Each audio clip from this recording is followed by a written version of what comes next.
going on, everybody? Welcome back to the channel. Well, still at Mountain View Cemetery in Oakland, California, and I'm gonna trek to the top of the hill way up there for what they call Millionaires Row. There is a big row of private family crypts and mausoleums up there, and it has been dubbed Millionaires Row because of the rich families who are up there on the hill. So let's get going and check it out, and I'll see you up there.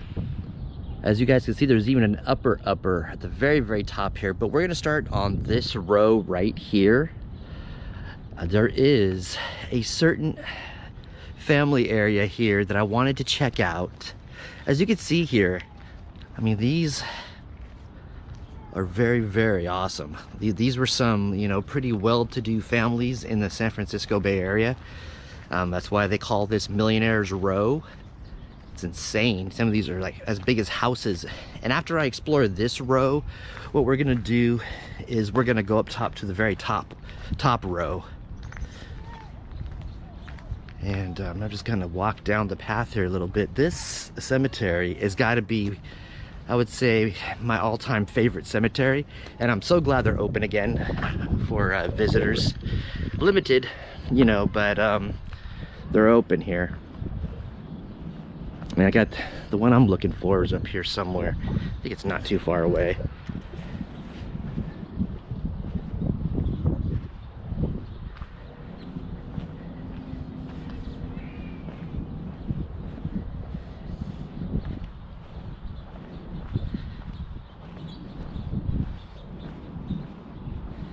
It's this one right here.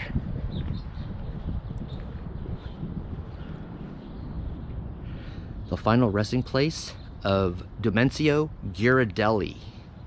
You heard that right. Ghirardelli is the last name, as in the chocolate. And this is the family right here.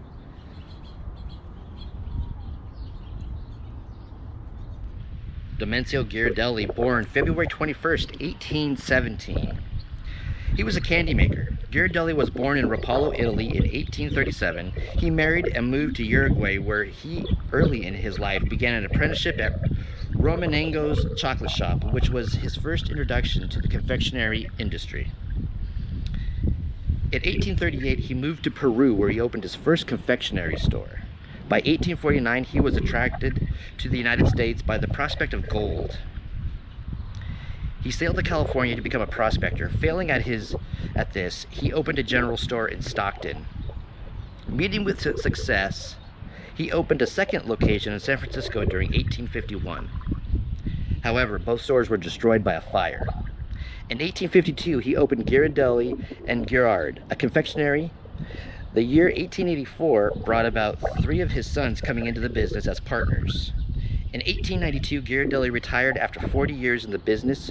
During a trip to Italy in 1894, he passed away, leaving the company to his sons, Domingo, Joseph, and Louis. That's very interesting. Ghirardelli family. Have you ever had a Ghirardelli chocolate bar? Well, Domenico, who's inside here with his family, his sons and his spouse and everybody, is the one that started it. Fortunately, we can't go in. There was a wreath left here. This has been here for quite a while, though. This wreath was here for a while before the shutdowns. And it's kind of hard to see in there, I know.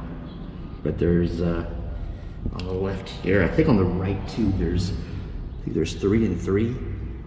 3 on the left top, 3 on the left bottom, and then 3 on the right top, 3 on the right bottom too.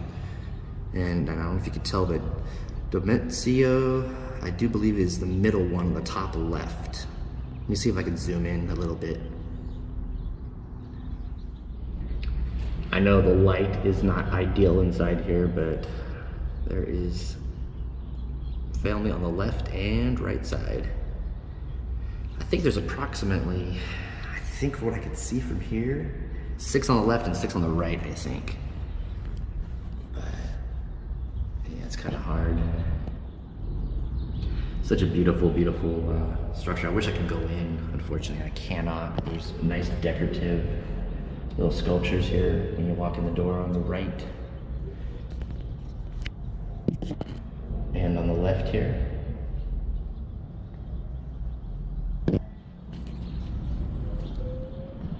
My bad on the pronunciation.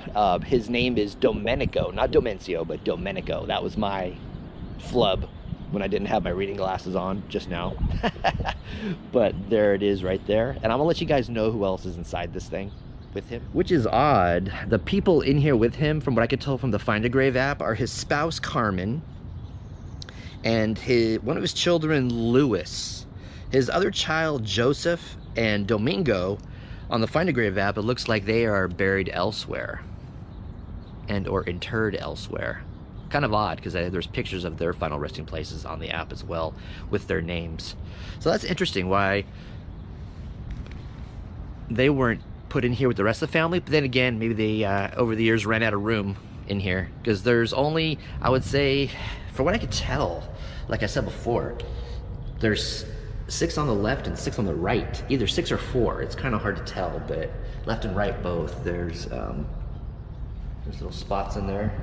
I wish I could get in there and show you guys. I think I might have a picture of what his stone looks like and what what his wife's stone.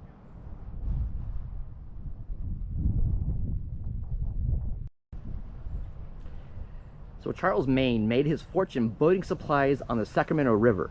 In fact, Maine owned the river's first side wheeler, the New England.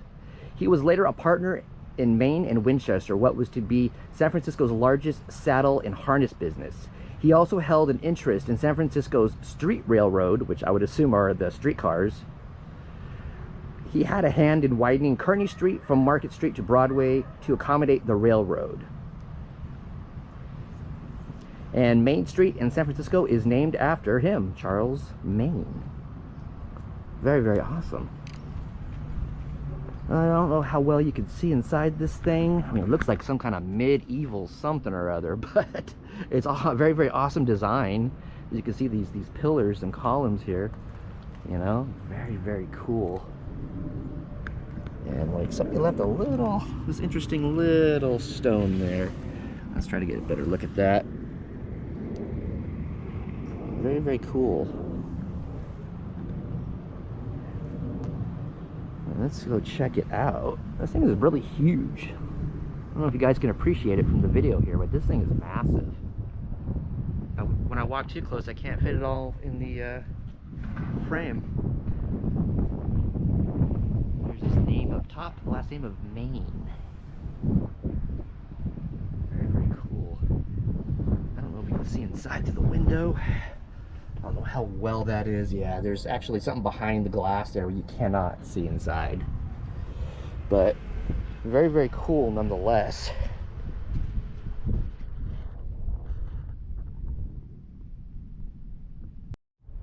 He was born March 2nd, 1873, Rochester, Stafford County, New Hampshire. And he died on January 15th, 1906, aged 88, Portsmouth, Rockingham County, New Hampshire, United States of America.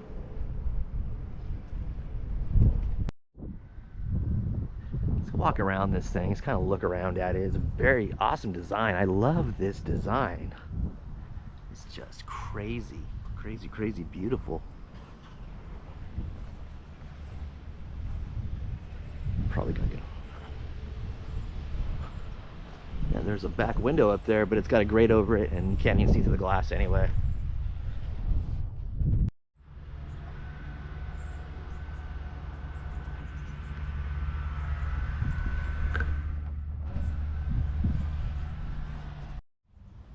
What we have here behind the trees and whatnot, it says it's the Hooker Memorial.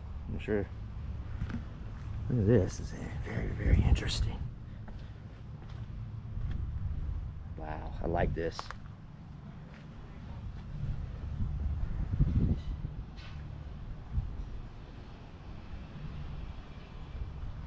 And there's 2 doors on this thing. There's the gate in the very front, and there's a glass door in the back. Look at this design.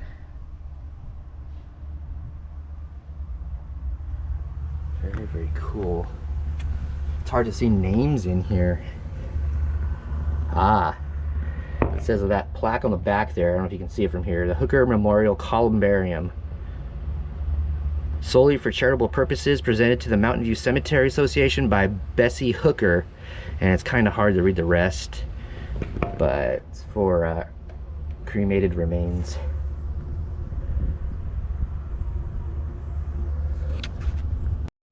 Any of my genealogy buffs out there want to look up Bessie Hooker?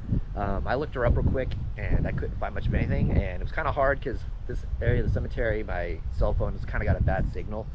But that's an interesting little area there. The groundskeepers here do a great job, but there are some areas that look like they get a little overgrown at times. Let me see if I can see what this is. Whoa, under the tree here. Swain, S-W-A-Y-N-E. But it doesn't really have much description on it.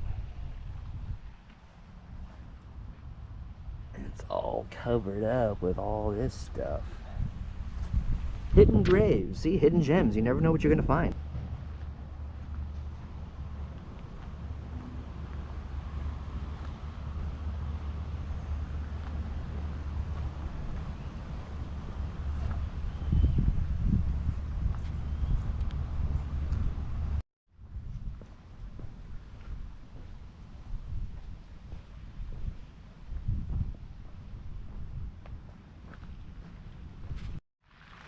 Found an interesting family burial up here, and there is a gentleman buried in it that has a very interesting story. You guys like stories? This one's gonna be interesting. I found a little newspaper clipping on this gentleman that we're gonna visit, but you gotta check this area out. It is beautiful. It is a beautiful fountain straight ahead. But the this little area right over here, the Edson Adams family, this private family crypt area here in the hill. It's actually in the hillside, like a lot of these are.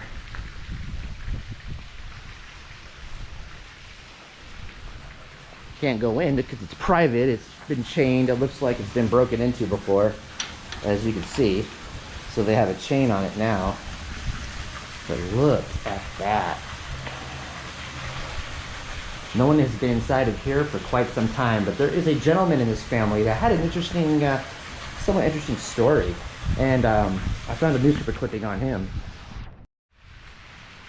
And the gentleman in here that has this interesting story is John Charles Adams Jr. He was born in 1905 and died in 1931, and he was the grandson of Oakland's founder, and it says he died in a mystery fall.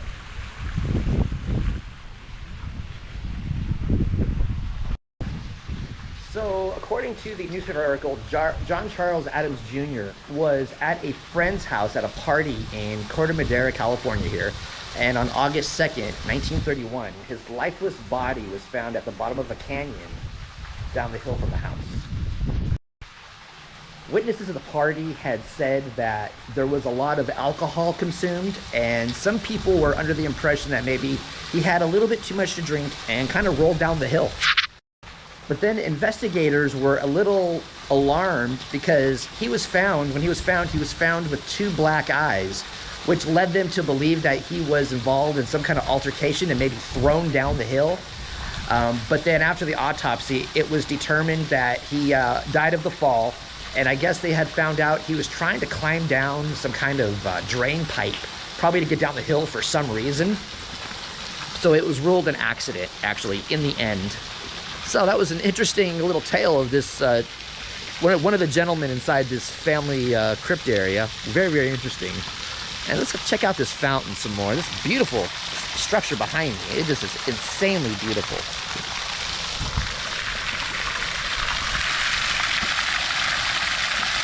The Johnson family, and Samuel S. Johnson. He was born 1857, died 1905. I found another newspaper clipping on him. It says Samuel Johnson was born in Ontario, Canada on September 9th, 1857. His family moved to Altamont, Michigan, where he was 3 years old. In 1879, he married Emma Almeda Gibbs, with whom he had 2 sons, William and Samuel. He came to Berkeley on a few years before his death in 1905 and established himself as a successful lumberer. He was in the lumber business. Minneapolis millionaire J.H. Queel purchased Scott and Van Aysdale lumber mills on the McLeod River in Siskiyou County and renamed them the McLeod Lumber Company. Queel made Johnson the president and general manager of the company, which was one of the largest on the West Coast. Wow, at its height, the McLeod River Lumber Company owned or controlled over 600,000 acres of timberland. Wow. The company had extensive logging operations that produced the logs needed to keep the sawmill running, along with an extensive railroad system connecting the woods operations with the mill. Some of the railroad system was owned and operated by the McLeod River Railroad Company, but the vast majority of the railroad operation were owned by the lumber company. And it says in July 1905, Johnson fell ill with Bright's disease, a condition involving chronic inflammation of the kidneys. Friends and business associates came from all over the country to be with him during his surgery and recovery, but he died the following month.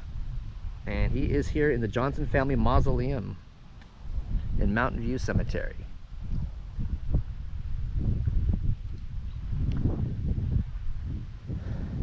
Samuel Johnson.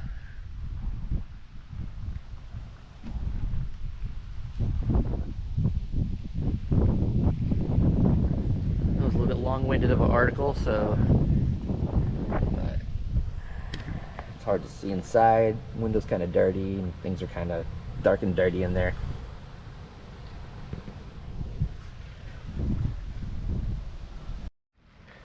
Walking over here, I just saw this old, really old, decrepit little area. Well, the area's not so bad, but there's this one family area up in here that is just very, very old. The name on it is U.L and Miller. U.L. Miller. I guess there's two different last names here. Jeez, look at this.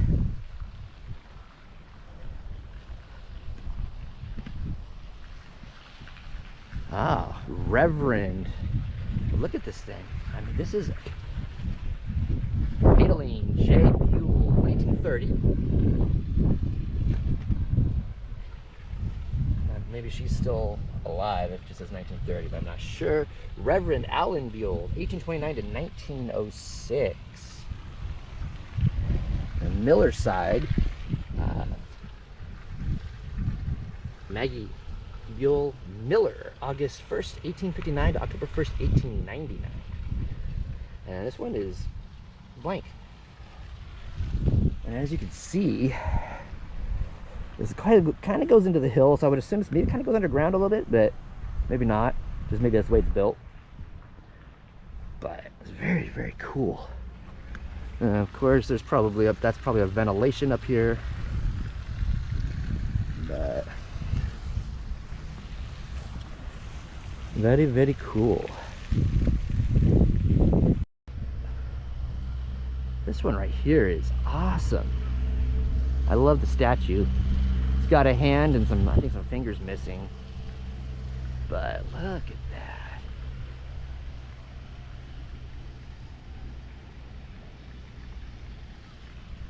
It looks like it's got a hand missing. And it says Kitty CBT 1861 to 1864. So I was a child. Beautiful. William Letts Oliver. I found a little online newsletter, an Oakland local little newsletter type thing, and it's talking about William Letts Oliver.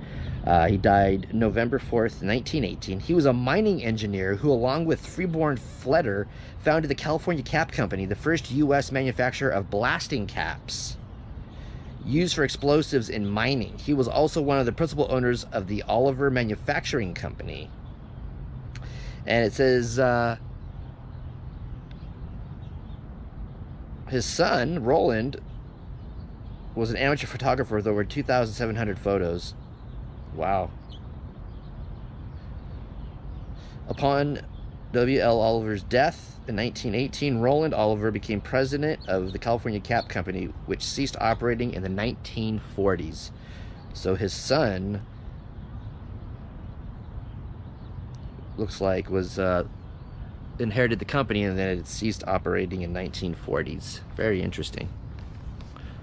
And another bunch of stones. They were in mining and stuff like that, and they were doing the blasting caps.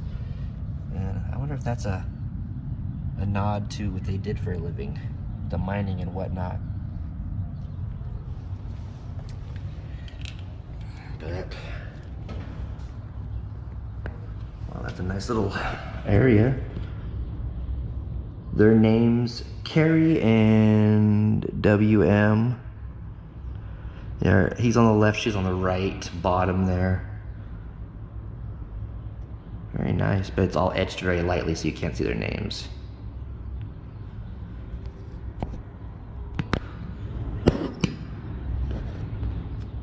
The Doe family, D-O-E, there's a ton of people in here. They were settlers, and one of them was Bartlett Doe. He was a businessman.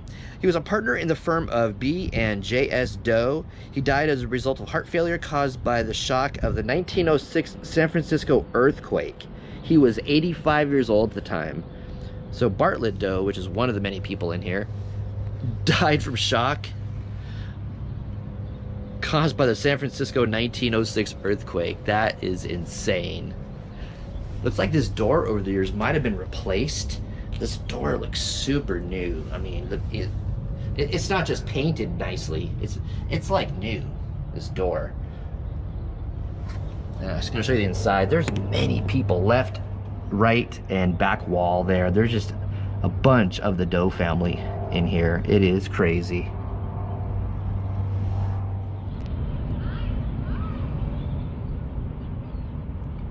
Bartlett is on the left side here.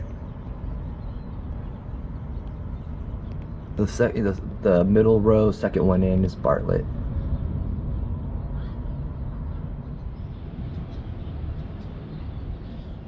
Miller, that's the Miller family. This one's all covered. As you can see, it's covered with, it's got trees on the sides, but it's also covered. Don't break my neck here. The front of it's all covered with this plant life.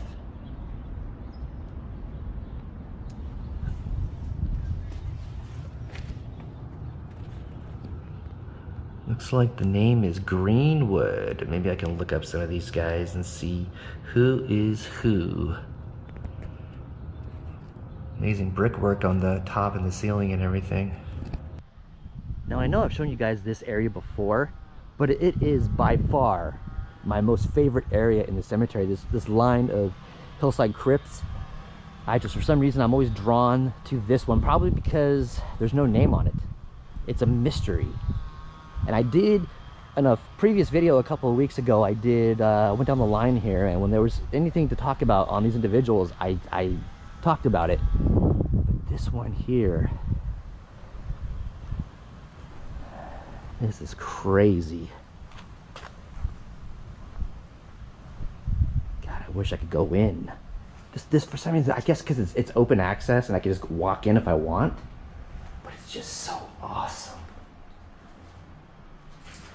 It's got a window in the door, but I don't think it might open. And from the inside, who knows? But look at this, and it's just straight brick, and it goes back into the hillside. I would love to know how far back it goes. I mean, I'm sure those are the air vents. I don't think, even if I were to go up there, I don't think it might have something over the grates, so you can't even see inside. But you know, this is just awesome. This is like my favorite, like my most favorite one is this one right here. This is just, I love it. I love these kind of areas, these kind of hillside crypts in here. Wish I could go in. There's the vent. I don't think you can see through the grates though.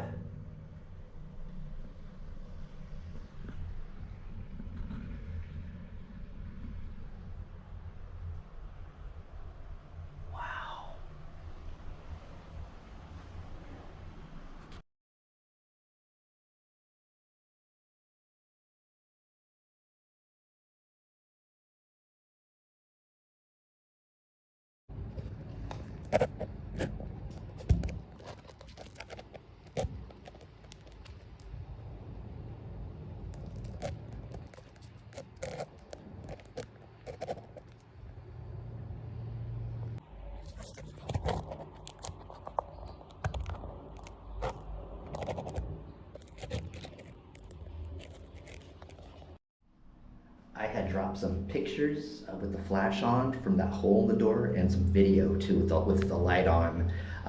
A lot of it didn't come out very well. You can see a little bit in there, but damn crazy, and it looks like it kind of goes pretty far back in the hill. And something very cool here by the doorway.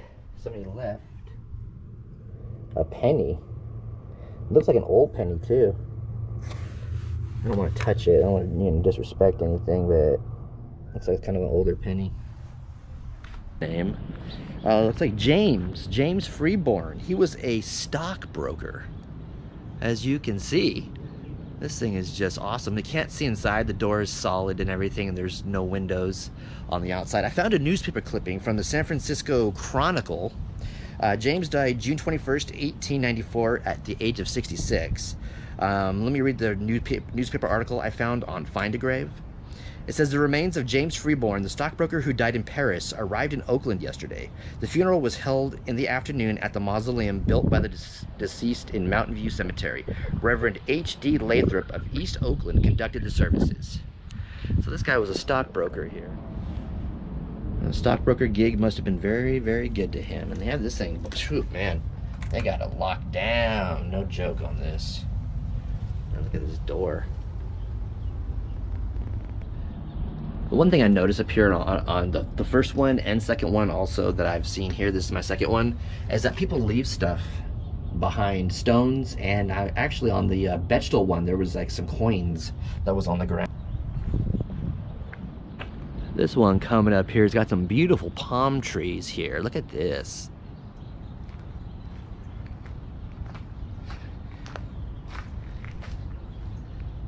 Coleman is the last name on this one. Couldn't find anything on this one. I don't know if I could see inside. The door's kind of tall. There is an opening in the door, but I don't know if I can see inside. If I find anything out about this family, I'll let you guys know. But yeah, this is a tall door, so I'm not really sure.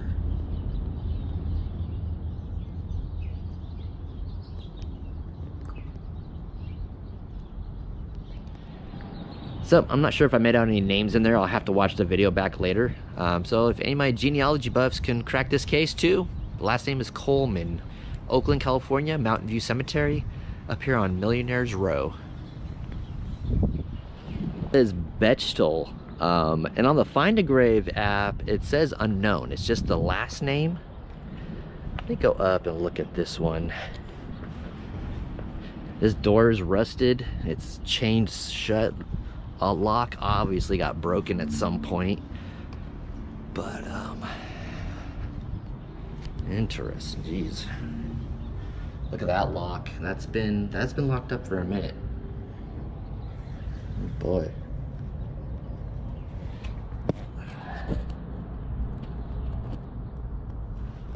I got Caroline and John on the left here. I can't see on the right because the way the door is positioned. John Bechtel, born in Germany, January 26, 1834, died April 4th, 1891. Can't tell what's on the other side. I could put the camera in right here. Let me see. I don't know if there's anybody. I see one that's not even marked.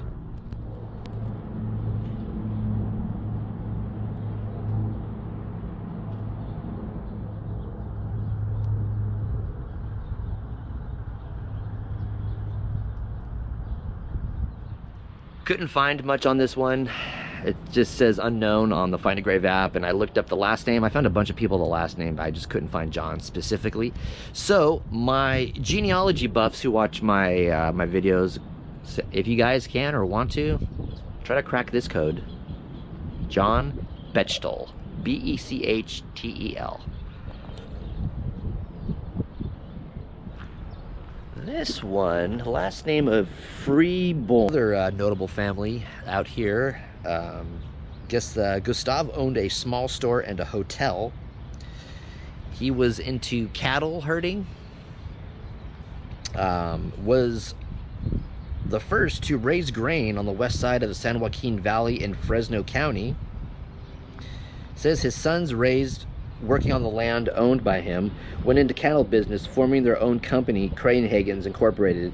that became the largest cattle company in Fresno County. They raised both sheep and cattle. So, another well-to-do family, Crayenhagen. They were in different businesses. It looked as though, beautiful door. This thing is just beautifully kept. Look at, that's the inside of this.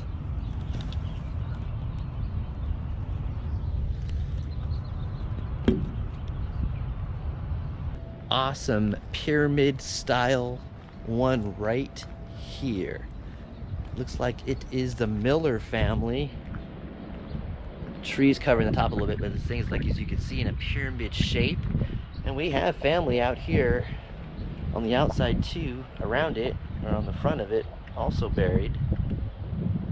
This is crazy. It says 1896 on this thing.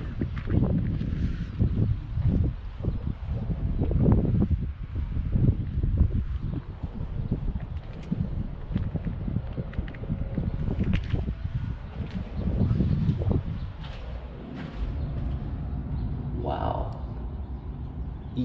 Any? Interesting about this, it looks like somebody was possibly moved, as you can see.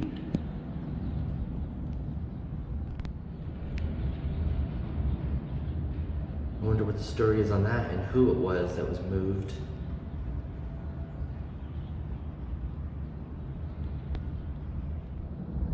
So right there at the bottom we have Albert Miller. He was born 1905, he died 1971.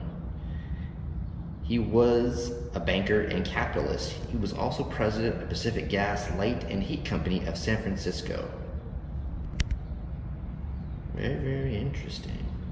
It says from at least 1880 to 1908, the Millers lived at 1264 14th Street, Oakland. So he was a banker and he was president of Pacific Gas, Light and Heat Company, which is why he's on Millionaires Row, obviously.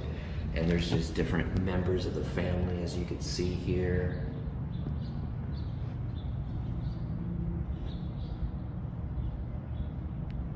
There's on the sides over here, a little for cremations. That's interesting. I'm curious as to who that was moved. There's a stone there, but it's laying flat, so I really can't see it. I kind of maybe see a Paul Albert Miller on the top of it, maybe. It's laying flat there. So the flower on top of it, so let me check it out. So that spot does belong to Paul Miller, Paul Albert. It says, I found a thing here. A memorial service will be held Friday for Paul Albert Miller, a utility company executive, World War II codebreaker, and fourth generation San Franciscan, whose ancestors started Folgers Coffee during the gold rush. Well, there you go. And it looks like Albert died in September 5th, 2004. So I don't know, I guess for some reason, maybe the family had moved him. That's, all I can come up with on that. It's very interesting. It says he died of a heart attack in Brentwood, Los Angeles County. He was actually 79 years old when he died. As I stated, he was born in San Francisco in 1924, coming into a long line of businessmen dating back to James A. Folger, a California pioneer who supplied miners with coffee and spices during the gold rush, creating a brand name that has endured through the generations. So, they got some ties to some of the coffee people too. And he was just a businessman, all-around businessman. And there's a ton of family in here also. It's crazy, and I love this on the door. Well, that's it for this video. We're gonna go, I'm gonna do a part 2 to this video. We're gonna go up top and the top row here and check out some of the ones up top. There are some bigger ones up top than the ones here I showed you today. Thank you all so much for watching. If you are digging this video, please give it a thumbs up. And if you are new to the channel, hit the subscribe button and click that bell icon. Therefore, you can be notified of all of my future uploads, guys. Once again, it was a pleasure to bring you this video. Very interesting Millionaires Row. Interesting people in here, and people that were loaded, that's for sure. Thank you all so much, and I'll talk to you later.